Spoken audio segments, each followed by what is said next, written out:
রমজান মাসে তারাবিতে এক খতম কোরআন শরীফ শোনা সুন্নাহ। রাসূল বলেছেন যে বছর রাসূলুল্লাহর ইন্তেকাল হয় সে বছরে জিবরাইল 2 খতম কোরআন রাসূলকে শুনিয়েছেন। কি বুঝলেন? যদিও আমরা খাটনির মানুষ, হয়তো অনেক জায়গায় খতম তারাবি হয় না, কিন্তু অ্যাকচুয়াল যদি এক পারা করে খতম তারাবি পড়া হয় আর ওই একই সিস্টেমে যদি সূরা তারাবি পড়া হয় গড়ে হয়তো মিনিট 10 ফারাক হতে পারে, তার বেশি। জি, প্রচুর জায়গায় খতম নাই বলে সারাদিন খাটাখাটি করে অতক্ষণ দাঁড়িয়ে থাকা যাবে না, সূরা তারাবি পড়ে দিল তো ওটাও তো ধৈর্য লাগবে। আপনি যে খতম তারাবি পড়বেন তাতেও তো ধৈর্য লাগবে, বিনা ধৈর্যে তারাবি খতম পড়া যায় না। সম্মানিত ভাইরা আমার, আমি আপনাকে বলবো এই জন্যই তো নবী রমজান মাসে তারাবি বলি, খতমে তারাবি বলি, রমজান মাসে রোজা বলি।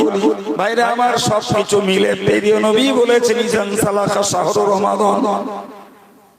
হুজুর বলেছেন ও সাহাবীরা তোমরা মনে রাখো ইজান সালাখা শাহরু রমাদান, রমজান মাস যখন অতিবাহিত হয় একজন রোজাদার রোজা খায়ও ওয়ালাদাতুহু উম্মুহু, ওই লোকটা এমন হয়ে যায় যেন তার মা সদ্য তাকে প্রসব করেছে। আর একটু মন খুলে বলে,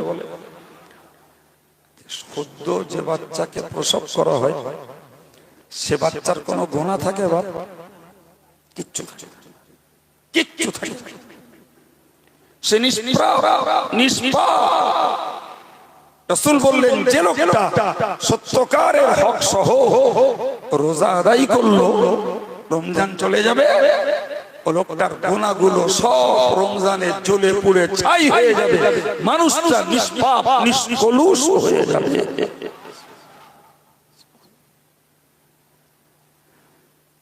তো যাই হোক, রমজানের গুরুত্ব মহত্ব একটু সম্পর্কে এলো তাই একটু জুড়ে দিচ্ছি। কাছেই তো রোজার ইবাদত, অনেক মানুষের উপকারে আসবে ইনশাআল্লাহ। আমরা জানি, ভুলে যাই, মনে পড়লে আগ্রহ তৈরি হয়। একদম সম্মানিত ভাইরা আমার, এই যে কষ্ট মেহনতের পর আল্লাহর দেওয়া এই পুরস্কার, আল্লাহর দেওয়া এই পুরস্কার, এই ধৈর্য, এই কষ্টের বিনিময় এমনি নয়।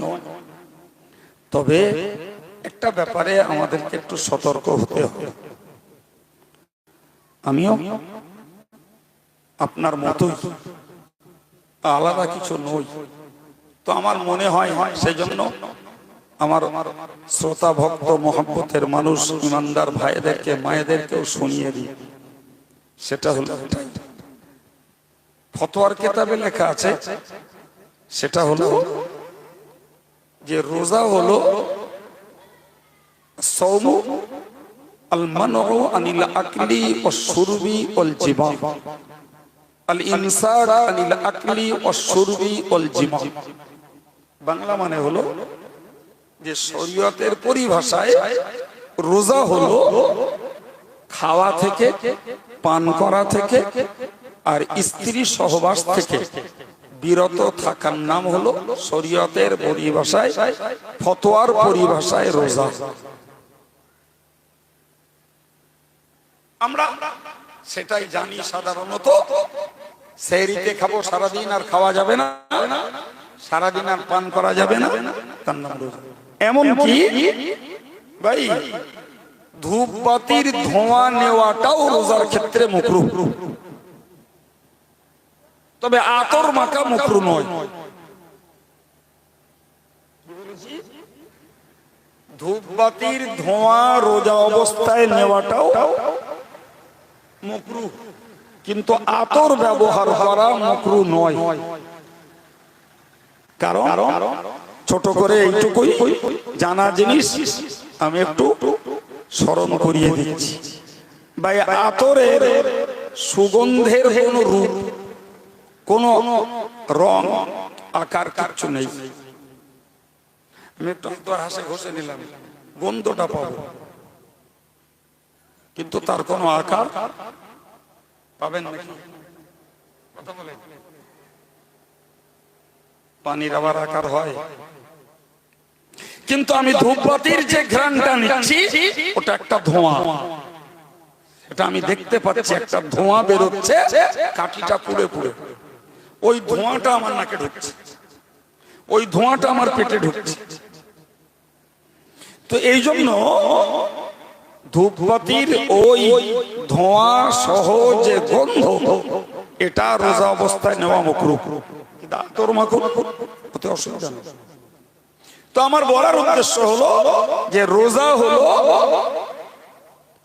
খাওয়া থেকে, পান করা থেকে, স্ত্রী সহবাস থেকে, এই তিনটি কাজ থেকে বিরত থাকার নাম শরীয়তের পরিভাষায় রোজা। বাকি সম্মানিত ভাইরা, মুরব্বীরা, ও যুবক ছেলেরা, বাবা বেশি করে একটু খেয়াল রাখো, যুবক গুলোকে বলবো, তরিকতের পরিভাষায় রোজা হলো তুমি যখন পেটটাকে পানাহার থেকে বিরত রেখেছো, গোপন অঙ্গটাকে সহবাস থেকে বিরত রেখেছো, তুমি তোমার জবানটাকে গীবত থেকে, মিথ্যা কথা বলা থেকে, কুৎসা রটনা করা থেকে রক্ষা করো, চোখটাকে হারাম জিনিস দেখা থেকে রক্ষা করো, কানটাকে হারাম জিনিস শোনা থেকে রক্ষা করো, মাথাটাকে কুচিন্তা করা থেকে রক্ষা করো, পাটাকে হারাম পথে বাড়ানো থেকে রক্ষা করো, হাতটাকে হারাম জিনিস ধরা থেকে রক্ষা করো।